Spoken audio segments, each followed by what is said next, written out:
Bollinger band indicator सीख लो भाई, मजा ही आ जाएगा। बस उसके बाद आप अच्छा खासा प्रॉफिट निकालोगे। ये वीडियो पूरी देखना, मिस मत करना बस, ठीक है? तो आओ वीडियो करते हैं स्टार्ट। पूरी स्ट्रेटजी बताऊंगा इसी वीडियो में। आज की वीडियो में हम दो best Bollinger band trading strategies को देखेंगे जिसकी हेल्प से आप अपने ट्रेडिंग को इंप्रूव कर सकते हो। सो वीडियो को एंड तक जरूर देखें बिना स्किप किए। और वीडियो के बीच में अगर आपको लगे आपको इस वीडियो से कुछ सीखने को मिला तो वीडियो को एक लाइक जरूर करें। तो हम जब चार्ट पर बॉलिंजर बैंड्स को अप्लाई करते हैं तो ये कुछ इस प्रकार से दिखता है। थोड़ी देर के लिए अगर हम प्राइस को हटा दें तो आपको ये क्लियरली समझ में आएगा। ये तीन कंपोनेंट से मिलकर बना होता है, अपर बैंड, लोअर बैंड और मिडिल बैंड। हमें इसके कैलकुलेशन को समझने की कोई ज़रूरत नहीं, क्योंकि at the end of the day ये हमारे किसी काम का नहीं। जो इंपॉर्टेंट बातें हैं वो समझते हैं। आप देख सकते हो बॉलिंजर बैंड्स कहीं बहुत वाइड हो गया है और कहीं बहुत नैरो। तो इसका मतलब क्या है? तो जब स्टॉक में वॉलेटिलिटी हाई होती है, हाई वॉलेटिलिटी मतलब जब स्टॉक का प्राइस बहुत ज़्यादा घटता या बढ़ता है, तब बॉलिंजर बैंड वाइड हो जाता है। और जब स्टॉक में वॉलेटिलिटी लो होता है, मतलब जब स्टॉक का प्राइस ज़्यादा फ्लक्चुएट नहीं करता, तो ये श्रिंक हो जाता है। बिगनर्स में बॉलिंजर बैंड्स को लेकर एक मिसकंसेप्शन होता है, वो है जब प्राइस अपर बैंड को टच करता है तो बिगनर सोचता है प्राइस ओवरबॉट हो गया है और प्राइस अब यहाँ से नीचे आ जाएगा। और जब प्राइस लोअर बैंड को टच करता है तो बिगनर सोचता है प्राइस ओवरसोल्ड हो गया है और अब मार्केट यहाँ से ऊपर चला जाएगा। बट ये एक गलत एजम्पशन है, क्योंकि हर बार ऐसा नहीं होता।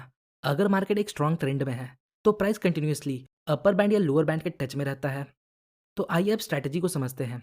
हमारा जो पहला स्ट्रैटेजी है उसका नाम है स्क्वीज ब्रेकआउट ट्रेडिंग स्ट्रैटेजी। अगर आप ध्यान से देखो तो आपको दिखेगा जब भी मार्केट लो वॉलेटिलिटी पीरियड में होता है, मतलब जब बॉलिंजर बैंड श्रिंक होता है, उसके बाद हमें एक बड़ा मूव देखने को मिलता है। तो हमें इसी मूव में थोड़ा सा प्रॉफिट कैप्चर करना है। आइए एग्जाम्पल की हेल्प से समझते हैं। फर्स्ट ऑफ ऑल हमें लो वॉलेटिलिटी पीरियड को आइडेंटिफाई करना है।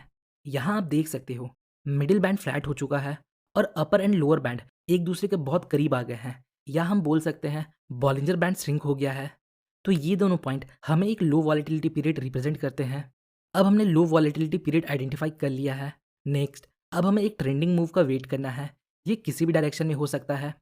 अकॉर्डिंग टू दिस स्ट्रैटेजी, अगर प्राइस अपर बैंड को ब्रेक करके क्लोजिंग दे देता है तो हम यहाँ बाई करते हैं, और अगर प्राइस लोअर बैंड को ब्रेक करके क्लोजिंग देता है तो हम यहाँ शॉर्ट करते हैं।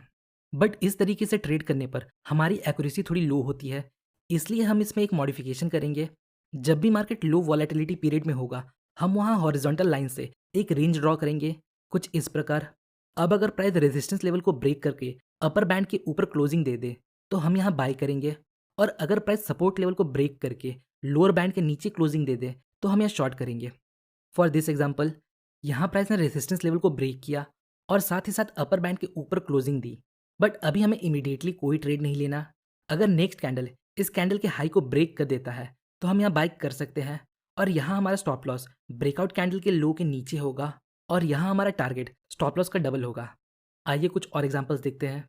यहाँ आप देख सकते हो मार्केट लो वॉलेटिलिटी पीरियड में है। नेक्स्ट, हमने यहाँ एक रेंज ड्रॉ किया, कुछ इस प्रकार। अब हमें ब्रेकआउट का वेट करना है। नेक्स्ट, एक ग्रीन कैंडल रेजिस्टेंस लेवल को ब्रेक करता है और साथ ही साथ ये अपर बैंड के ऊपर क्लोजिंग देता है। बट अगेन हमें इमीडिएटली कोई ट्रेड नहीं लेना। अगर नेक्स्ट कैंडल इस ब्रेकआउट कैंडल के हाई को ब्रेक कर दे तो हम यहाँ बाय कर सकते हैं। एक और एग्जांपल देखते हैं। यहाँ आप देख सकते हो मार्केट लो वॉलेटिलिटी पीरियड में है, मिडिल बैंड फ्लैट है और upper band and lower band shrink हो चुका है। नेक्स्ट, अब हमने यहाँ एक रेंज ड्रॉ किया जो बेसिकली सपोर्ट एंड रेसिस्टेंस है। अब हमें ब्रेकआउट का वेट करना है। नेक्स्ट, यहाँ एक रेड कैंडल सपोर्ट लेवल को ब्रेक करता है और साथ ही साथ ये लोअर बैंड को भी ब्रेक करता है। अब अगर नेक्स्ट कैंडल इस कैंडल के लो को ब्रेक कर दे तो हम यहाँ शॉर्ट कर सकते हैं। आइए एक और एग्जांपल देखते हैं। यहाँ आप देख सकते हो बॉलिंजर बैंड श्रिंक हो चुका है। सो हमने यहाँ एक रेंज ड्रॉ किया, कुछ इस प्रकार। प्राइस इस रेंज के अंदर मूव कर रहा है। नेक्स्ट, यहाँ आप देख सकते हो एक रेड कैंडल सपोर्ट लेवल को ब्रेक करता है। अब हमें इस कैंडल के लो के ब्रेक होने का वेट करना है। अगर नेक्स्ट कैंडल या फर्दर कैंडल इस कैंडल के लो को ब्रेक कर दे तो हम यहाँ शॉर्ट कर सकते हैं। आइए अब अगला स्ट्रैटेजी देखते हैं। इस स्ट्रैटेजी के लिए हम बॉलिंजर बैंड्स के साथ आरएसआई डाइवर्जेंस का यूज़ करेंगे। पहले थोड़ा समझ लीजिए डाइवर्जेंस क्या होता है। अभी के लिए समझिए डाइवर्जेंस दो तरह के होते हैं, पॉजिटिव डाइवर्जेंस और नेगेटिव डाइवर्जेंस। जब प्राइस डाउन ट्रेंड के दौरान लोअर लो बना रहा होता है but at the same time RSI higher low बना रहा होता है, तो हम इसे पॉजिटिव डाइवर्जेंस बोलते हैं। यहाँ आरएसआई हमें इंडिकेट करता है जो लेटेस्ट प्राइस एक्शन है उसमें मोमेंटम लो है, अब प्राइस में एक बुलिश मूव आ सकता है। और जब अपट्रेंड के दौरान प्राइस हायर हाई बना रहा होता है but at the same time RSI lower high बना रहा होता है, तो हम इसे नेगेटिव डाइवर्जेंस बोलते हैं। ये इंडिकेट करता है अब प्राइस में अपवर्ड मोमेंटम वीक हो चुका है, अब मार्केट यहाँ से बेरिश हो सकता है। देखिए, ये ज़रूरी नहीं हर बार डाइवर्जेंस के बाद मार्केट में रिवर्सल आए, इसलिए अपनी एक्यूरेसी को बढ़ाने के लिए हम इसके साथ बॉलिंजर बैंड्स का यूज़ करेंगे। आइए स्ट्रैटेजी को एग्जाम्पल की हेल्प से समझते हैं। सो फर्स्ट ऑफ ऑल हमें डाइवर्जेंस को आइडेंटिफाई करना है। यहाँ आप देख सकते हो मार्केट अप ट्रेंड में है। अब आप लेटेस्ट प्राइस एक्शन को देखिए, यहाँ प्राइस हायर हाई बनाता है but at the same time RSI lower high बनाता है, मतलब यहाँ हमारे पास एक नेगेटिव डाइवर्जेंस है। अब यहाँ एक पॉसिबिलिटी है प्राइस यहाँ से नीचे चला जाए, बट हमें इमीडिएटली कोई ट्रेड नहीं लेना। अगर प्राइस मिडिल बैंड को ब्रेक करके क्लोजिंग दे दे तो हम यहाँ शॉर्ट कर सकते हैं। यहाँ हमारा स्टॉप लॉस इस हाई के ऊपर होगा और हमारा प्रॉफिट टारगेट स्टॉप लॉस का डबल होगा। आइए नेक्स्ट एग्जांपल देखते हैं। यहाँ आप देख सकते हो मार्केट डाउन ट्रेंड में है। नेक्स्ट, अगर आप लेटेस्ट प्राइस एक्शन को देखो तो प्राइस यहाँ लोअर लो बनाता है but at the same time RSI higher low बनाता है, मीनिंग यहाँ हमारे पास एक पॉजिटिव डाइवर्जेंस है। RSI यहाँ इंडिकेट कर रहा है जो लेटेस्ट डाउनवर्ड मूवमेंट है उसमें मोमेंटम वीक हो चुका है, अब यहाँ से एक रिवर्सल आ सकता है, बट हमें इमिडिएटली कोई ट्रेड नहीं लेना। अब हमें मिडिल बैंड के ब्रेकआउट का वेट करना है।